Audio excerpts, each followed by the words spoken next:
شہر رمضان الذی انزل فیہ القرآن ھدی للناس، سورہ بقرہ آیت نمبر 185۔ رمضان کا مہینہ وہ ہے کہ جس میں قرآن نازل کیا گیا، جو لوگوں کے لیے ہدایت اور حق و باطل میں فرق کرنے والی واضح نشانیاں رکھتا ہے۔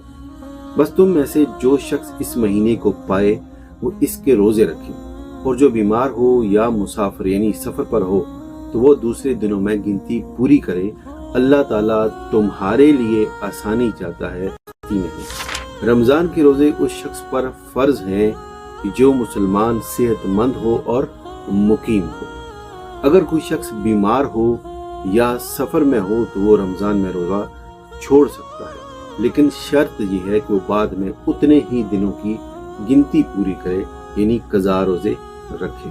اللہ تعالیٰ نے اسی آیت کے آخر میں فرمایا ہے کہ یعنی اللہ تمہارے لیے آسانی چاہتا ہے، سختی نہیں۔ اگر رمضان کے روزے ہم بعد میں رکھتے ہیں جو ہم سے چھوٹ گئے ہوں تو کیا اللہ تعالیٰ ان روزوں کے اجر و ثواب میں کوئی کمی پیشی کرتا ہے؟ تو اس کا جواب یہ ہے کہ اللہ تعالیٰ آپ کو وہی اجر عطا فرمائے گا، وہی ثواب عطا فرمائے گا جو رمضان المبارک میں عطا فرماتا ہے، کیونکہ یہ روزے رمضان المبارک کی قضا ہے۔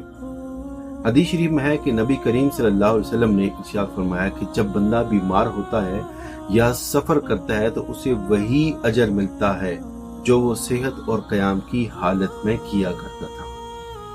اگر آپ بیماری یا سفر کی وجہ سے روزہ نہیں رکھ پاتے تو خود کو محروم نہ سمجھیں، یہ کمی نہیں بلکہ اللہ کی رحمت ہے۔